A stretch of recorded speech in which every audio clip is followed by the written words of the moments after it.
সুপ্রিয় শিক্ষার্থীবৃন্দ, আসসালামু আলাইকুম। আশা করি ভালো আছেন।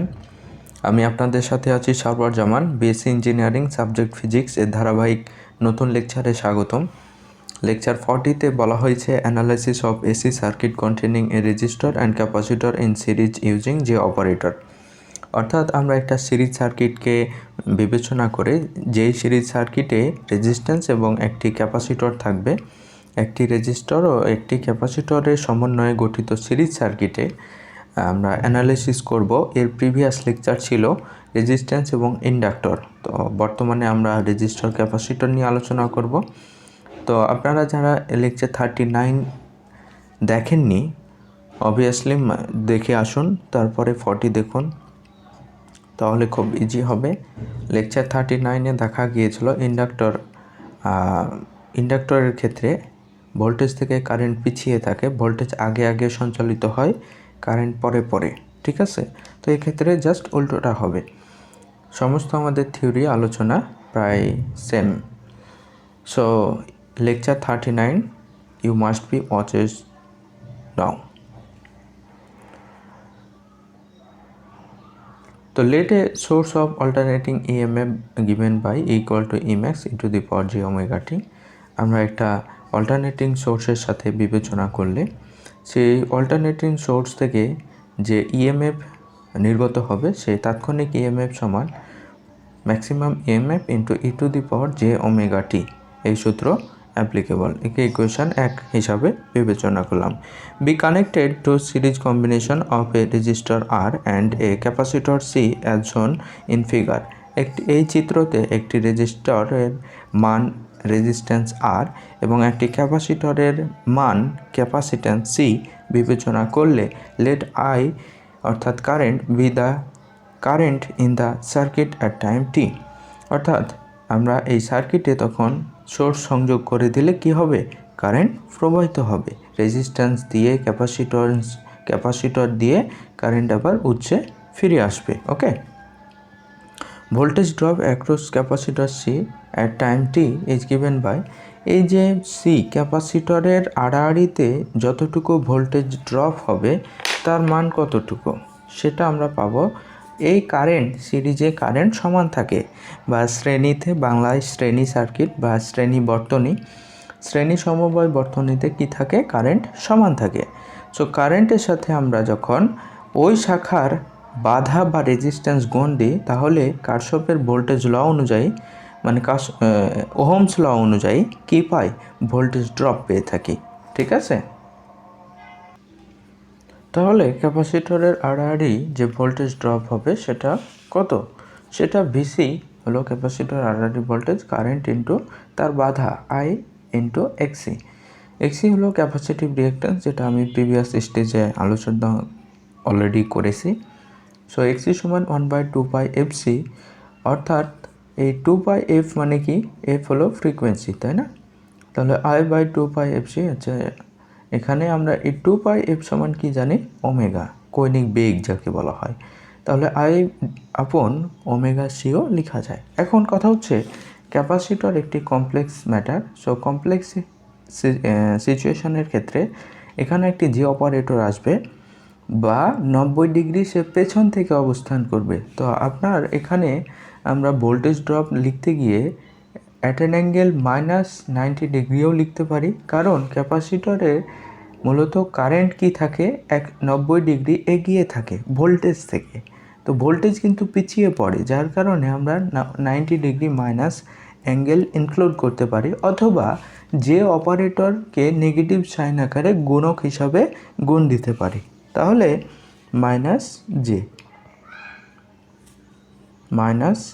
-j, ঠিক আছে, -j।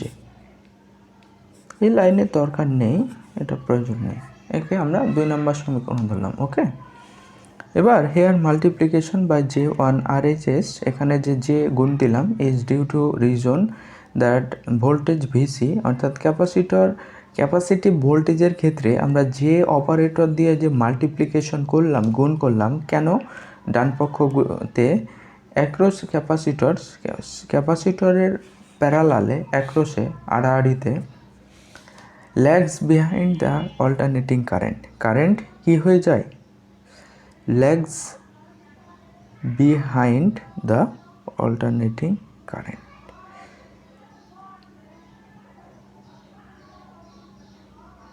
বাই π/2।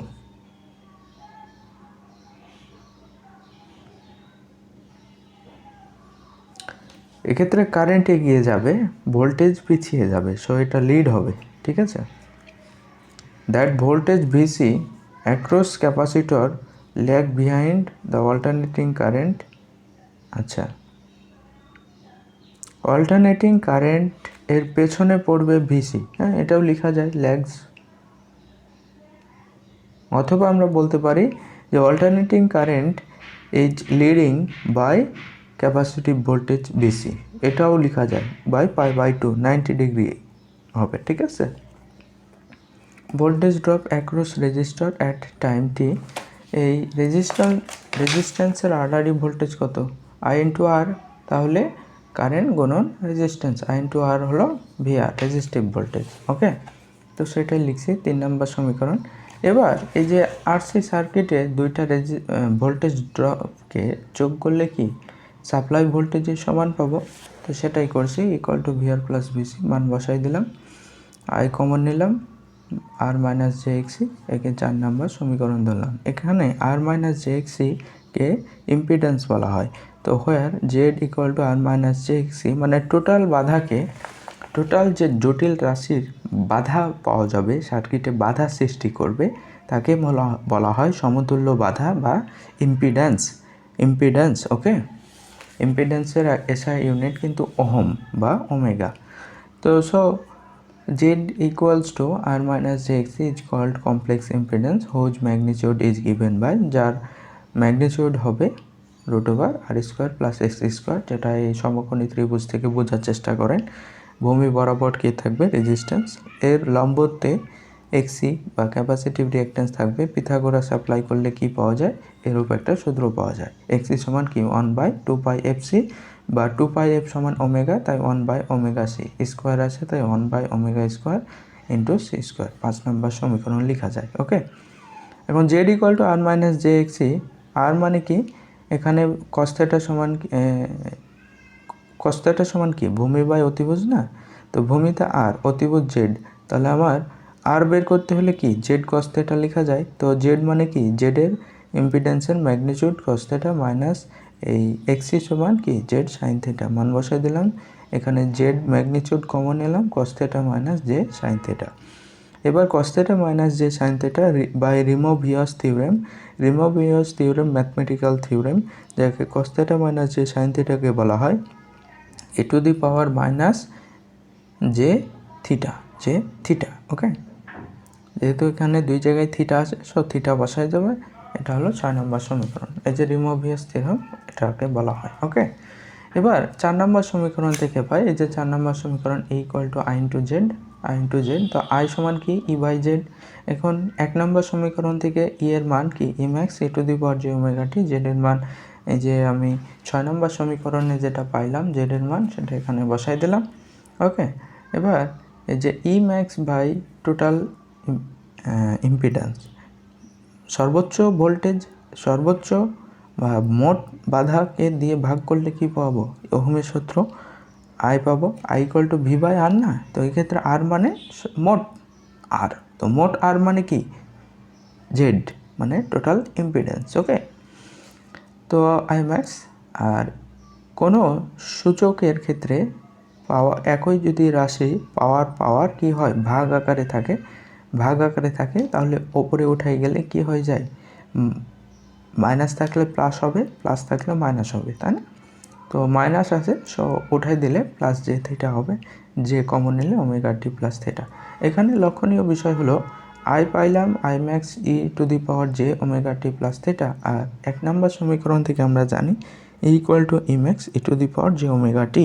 এবার 7 আর 1 থেকে আমরা একটা কম্পেয়ার করে দেখব কি পাওয়া যায়। তো যাই হোক, আমরা এখন এই যে 7 নম্বর যে সমীকরণ Imax পেলাম, এটার একটু তো গুণকীর্তন করতে হবে, তাই না। তো গুণকীর্তন বলছে where Imax equal to Emax by Z বা ম্যাগনিটিউড অফ বা modulus of impedance is the peak value বা অ্যাম্পলিটিউড যাকে বলা হয় of AC circuit in the circuit. AC সার্কিটের পিক ভ্যালু বলা হয় কাকে? আইম্যাক্সকে, অর্থাৎ পিক কারেন্ট বা peak amplitude. On comparing 1 and 7, it is clear that the alternating current, এই 7 এবং 1 থেকে একটা জিনিস পাচ্ছি যে কারেন্ট কিন্তু এগিয়ে আছে থিটা কোণে, মানে দেখুন ই যদি 0 ডিগ্রি থেকে শুরু হয়, মানে এখানে প্লাস মাইনাস কিন্তু এর কোনো কিছু নেই, ফেজ ডিফারেন্স ফেজ কিছু নেই, বাট কারেন্ট কিন্তু এগিয়ে আছে, তাহলে অবশ্যই কি কারেন্ট আগিয়ে থাকবার কারণে কারেন্ট যখন অলরেডি চলা শুরু করবে, ভোল্টেজ তার থিটা কোণে পেছন থেকে তারপরে চলবে, বুঝতে পারছেন? তাহলে কিন্তু voltage is lag on current, অথবা আমরা বলতে পারি যে current is lead by voltage. Okay, তো অ্যাকচুয়াল বলা হয় ক্যাপাসিটিভ সার্কিটে কারেন্ট এগিয়ে থাকে সো ভোল্টেজ থেকে, কারণ ভোল্টেজকে রেফারেন্স ধরা হয়, এই জন্য আমরা একে লিডিং বলি। কি বলি? লিডিং সার্কিট বলি। Okay, now current AC current in RC circuit, একে কি বলা হয়? আরসি সার্কিটও বলা হয়, কারণ একটি রেজিস্টর এবং একটি ক্যাপাসিটরের সমন্বয়ে গঠিত series circuit is leading the alternating EMF by an angle theta. Alternating EMF এখানে ভোল্টেজ থেকে থিটা কোণে কে থাকে? সার্কিটের এই যে এসি কারেন্ট লিড থাকে, কি থাকে? লিড থাকে। ওকে, এবারে ফেজর ডায়াগ্রাম কি হবে চলুন দেখে আসি।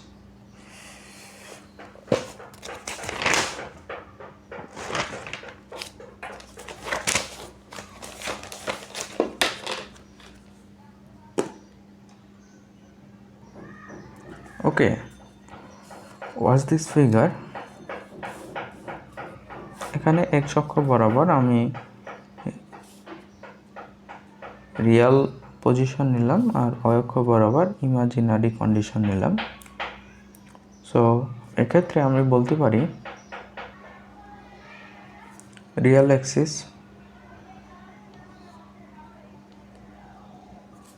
ইমাজিনারি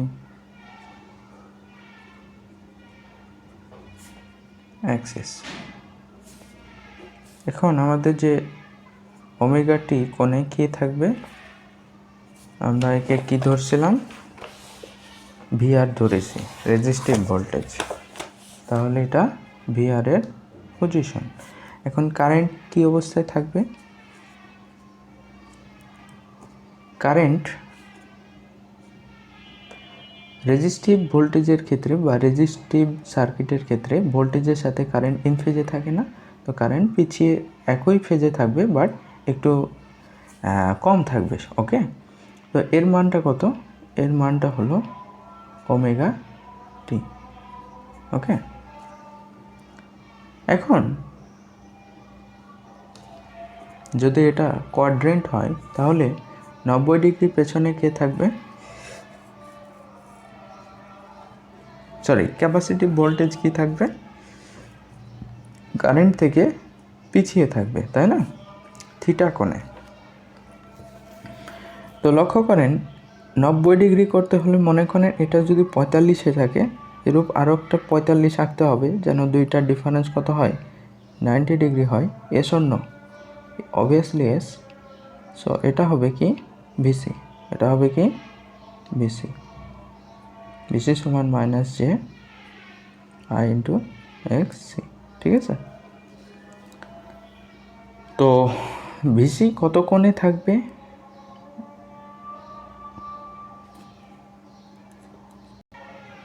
তো আমরা 1 নম্বর সমীকরণ থেকে জানি ই ইকুয়াল টু কি?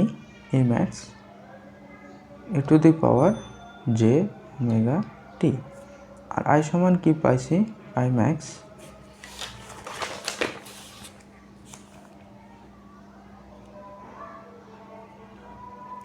ই to the power J omega T plus theta.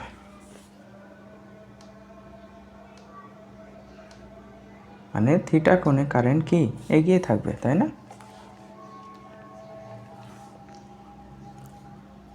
ওকে, তাহলে এবার আমরা যদি রেজাল্টেন্ট আঁকার চেষ্টা করি তাহলে কি হবে?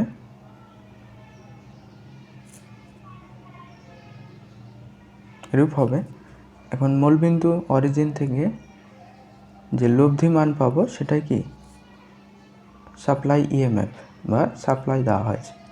তো সাপ্লাই ইএমএফ থেকে কারেন্ট এগিয়ে থাকবে, অন্যদিকে ভিসি থেকেও 90 ডিগ্রি কোণে কি কারেন্ট এগিয়ে থাকবে। ওকে, ক্যাপাসিটিভ ভোল্টেজ থেকে কারেন্ট 90 ডিগ্রি কোণে, এটা কিন্তু 90 ডিগ্রি কোণে কারেন্ট এগিয়ে থাকবে। সো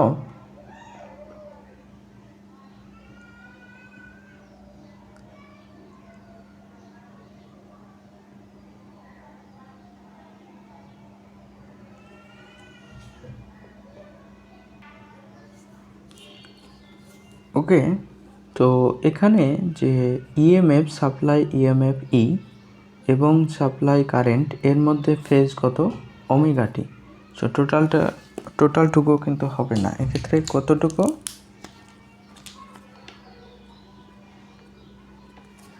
এক্ষেত্রে ইএমএফ এর পজিশন ওমেগা টি, এই ফেজের পজিশন এখান থেকে এতটুকু।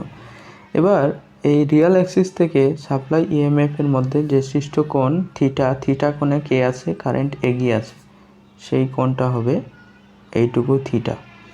এবার এই যে টোটাল কারেন্টের ডিস্টেন্স কতটুকু ওমেগা টি এইটুকু, আর এই কৌণিক ব্যবধান থিটা, দুইটাকে যোগ করলে কি টোটাল কারেন্টের রিয়াল অ্যাক্সিস থেকে কারেন্টের ফেজ পাওয়া যাবে, সেই ফেজ হলো omega T plus theta. Is that clear? Okay, so আমাদের ফিগার ড্র করা শেষ। এটাই হলো আরসি সার্কিটের vectorical figure. So thank you so much, till then take care, Allah হাফেজ, আসসালামু আলাইকুম।